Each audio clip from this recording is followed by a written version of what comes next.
Mask খুলুন, কেন এসেছিলেন? মুখ দেখান, খুলুন খুলুন বলছি, দাঁড়ান দাঁড়ান। কে এই লোকটা? আর এখানে বা কেন এসেছিল? মানে এই লোকটা কি রেশমির কোনো ক্ষতি করতে এসেছিল? রেশমি, আপনি ঠিক আছেন? আর ইউ ওকে রেশমি? রেশমি, এই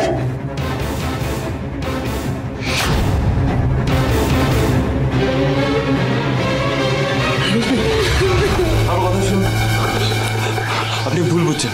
কি করছো? আমি কিছু করিনি। কি করছিলে তুমি? আমি সত্যি কিছু করিনি।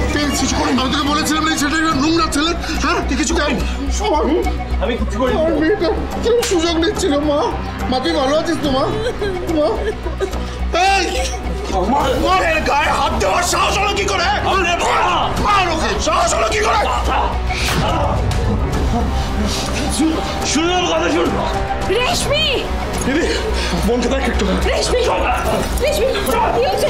রেশমি ঠিক আছিস বাবা? রেশমি ভয়ের কিছু নেই, এই দেখো আমরা আছি এখানে, ভয়ের কিছু নেই। রেশমি জানোয়ার কোথাকার, সভ্য কোথাকার। তেজ আশুতোষকে ফোন কর, ওকে আমি গড়াতে দেবো। কোনো গড়াতে দিতে হবে না, তার আগেই আমি ওকে শেষ করে দেবো। আমার বোনের সাথে অসভ্যতামি করা, আমার বোনের সাথে অসভ্যতামি করা। কি করছোটা কি? তেজ আমার কথা শোনো, আমার মনে হয় আমাদের কোথাও একটা ভুল হচ্ছে, কারণ ও এই কাজ করেনি। কিচ্ছু ভুল হচ্ছে না সুধা, তোমার কি আমার কথায় বিশ্বাস হচ্ছে না? চোখের সামনে দেখলাম আমার বোনের সাথে মিসবিহেভ করছিল। Please please I beg of you mister Basu Mallick, আমি রেশমির সাথে কোনো খারাপ কাজ করিনি। খারাপ কাজ করোনি তুমি? হ্যাঁ না, একটা খারাপ ইতর অমানুষ, তুমি খারাপ কাজ করোনি না।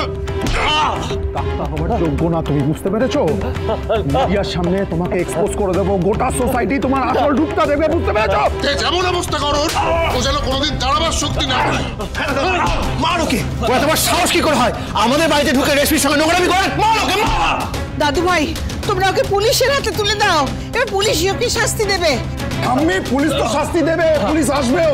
শুনুন ওর ডেড বডি নিয়ে যেতে আসবে। প্লিজ প্লিজ তেজ আমার সুধা সরো, ও কি বলছে? সুধা সরো। সুধা, সুধা সরি। তুমি কি করছো? তুমি মাঝখানে কেন আছো? তুমি কাকে বিশ্বাস করছো সুধা? ও জানে রেশমির কোনো ফিজিক্যাল সেন্ট নেই, ওকে বাধা দিতে পারবে না, সেটা সুযোগ নিয়ে ও রেশমিকে আমার কথা। সুধা একবার উপরে গিয়ে দেখিস আমার মেয়েটার অবস্থা, ভয় কুকড়ে গেছে। আমি দেখেছি ওর অবস্থা সুধা, আর ওর এই অবস্থা এই ছেলেটা করেছে, তাই আমাকে আছো না, ওকে আমি ছাড়বো না। আমি নিশ্চিত এই ডক্টর মোহিত কিচ্ছু করেননি, কিন্তু সেটা আমি বললে হবে না। এখন শুধু রেশমিই পারবে ওনাকে এদের হাত থেকে বাঁচাতে।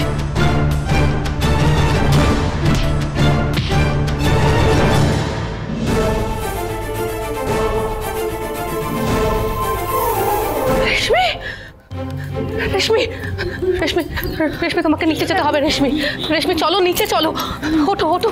রেশমি আমাকে বলো তোমার ঘরে কে এসেছিল? কে এসেছিল? তোমার ক্ষতি করতে কে এসেছিল বলো? তোমার এই অবস্থা কে করেছে তুমি বলো।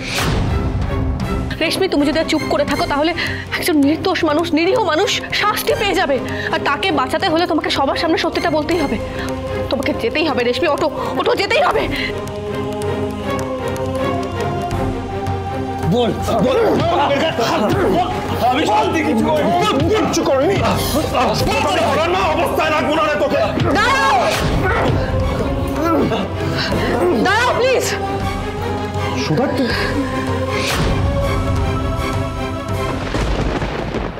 তেজ, তেজ প্লিজ প্লিজ আমার কথাটা শোনো, তোমরা শান্ত হও। দেখো দেখো আজ সত্যিটা রেশমি নিজেই বলবে, রেশমি নিজেই বলবে ওর সাথে কে জবরদস্তি করতে এসেছিল। প্লিজ আমার। তুমি রেশমিকে এখানে কেন নিয়ে এলে? আরে যা দেখার আমি নিজের চোখে দেখেছি, ওর কাছ থেকে শোনার কিছু নেই আমার। তেজ তেজ তো দেখো তোমরা যা দেখছো সেটা ভুলও হতে পারে, কিন্তু যার সঙ্গে ঘটনাটা ঘটেছে সে কখনো তো ভুল বলতে পারে না, তাই তাই সত্যিটা রেশমিই বলবে। কি হলো রেশমি বলো, সবার সামনে সত্যিটা বলো। রেশমি চুপ করে থেকো না, তুমি বলো। রেশমি, রেশমি ঠিক আছিস তো? শরীর ঠিক লাগছে তো? ভয় পাস না। হ্যাঁ দাদা ভাই ভয় তো হাত পা কাঁপছে। সুধা আমি একটা জিনিস বুঝতে পারছি না, তুমি এই অবস্থায় রেশমিকে এখানে কেন? এই সরকার থেকে বাঁচাবার জন্য? What are you trying to do? তোমাকে বলছি তো, বারণ করছি তো, রেশমিকে নিয়ে যাও এখান থেকে। মুহিতের সাথে যা বোঝাপড়া করার আমি করব। আচ্ছা আচ্ছা দাদু ভাই শোন না, সুধা যখন এতবার করে বলছে তখন একবার রেশমি থেকে শুনে নাও না ব্যাপারটা কি। না ঠাম্মি, দরকার নেই। এই মোহিতকে আমি রেশমির সাথে যেই অবস্থায় দেখেছি তারপরে আমার কোনো ক্লারিফিকেশন দরকার নেই। দেখো তেজ, এই মানুষটাকে ভুল বোঝার আগে সবটা ভালো করে জানা দরকার। আর কিসের ভুল বোঝাবুঝি? আচ্ছা শুধু আমার একটা কথা বলো তো, কেন এরকম ভাবে ছেলেটাকে তুমি বাঁচাবার চেষ্টা করছো? কারণ আমার মনে হচ্ছে ডক্টর মোহিত নির্দোষ মেচকা। আমি কাউকে বাঁচাচ্ছি না, আমি সত্যিটা সবার সামনে আনার চেষ্টা করছি শুধু। দিদি, শ্বশুরমশাই, জামাইবাবু সবাই যখন বলছে যে ওরা মোহিতকে রেশমির উপর জোর করতে দেখেছে, তখন তুই ওদের কথাটা একবার শোন না। না না, ও না শুনলে আমার কিচ্ছু যায় আসে না, কারণ আমি কারোর কথা শুনবো না। মোহিতের বাচ্চাকে আমি লকআপে ঢোকাবো।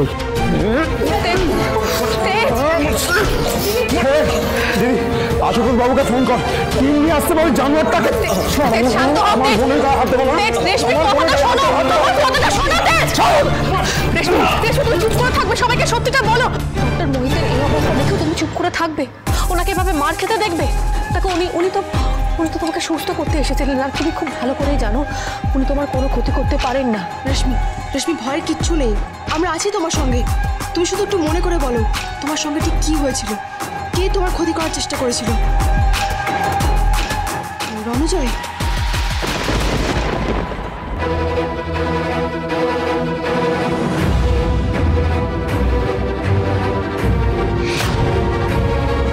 রেশমি, ভয় পেও না, আমরা আছি তোমার সঙ্গে। কথা বলো রেশমি, চুপ করে থেকো না, বলো। না না না না না দাদা ভাই, দাদা ভাই, ওনাকে ছেড়ে দে দাদা ভাই, প্লিজ ওনাকে ছেড়ে দে দাদা ভাই, প্লিজ।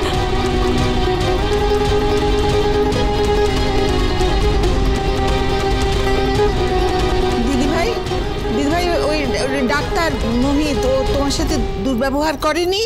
না ঠাম্মি, উনি শুধু আমায় বাঁচাতে এসেছিলেন। ওই লোকটা দেখে উনি কিচ্ছু করেনি ঠাম্মি, উনি কিচ্ছু করেনি। উনি শুধু আমাকে তুলে খাটে বসাতে চেয়েছিল। দাদা ভাই, তুই ওনাকে ভুল বুঝছিস দাদা ভাই, তুই প্লিজ ছেড়ে দে। আমি তো তখন থেকে আপনাদেরকে এটাই বলার চেষ্টা করছিলাম। রেশমি ঘরে কেউ গিয়েছিল, ওই সিঁড়িটার ওখানে সে তার বেঁধে রেখেছিল। আমি খাবার নিয়ে যখন রেশমির ঘরে যাচ্ছিলাম তখন দেখলাম ওই তারটাকে, আর তারপর এখানে তার বাঁধা। মনে হচ্ছে কেউ ইচ্ছে করে এখানে তার লাগিয়ে রেখেছে, যাতে উপরে কেউ যেতে গেলে পড়ে যায়। কিন্তু কেউ এই কাজটা কেন করবে?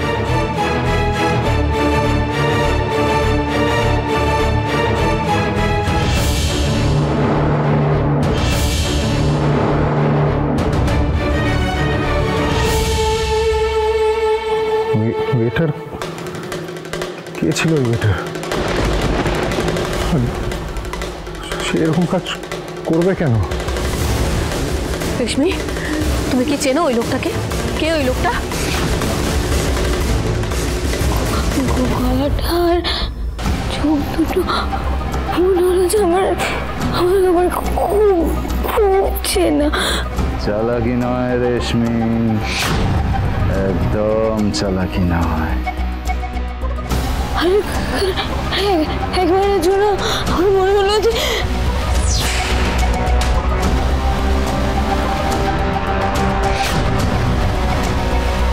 রেশমি তো শরীর খারাপ লাগছে। রেশমি শান্ত হও রেশমি। ঝিনুক, তুই তাড়াতাড়ি ওকে ঘরে নিয়ে যা। আমি নিয়ে যা যা যা। চলো রেশমি।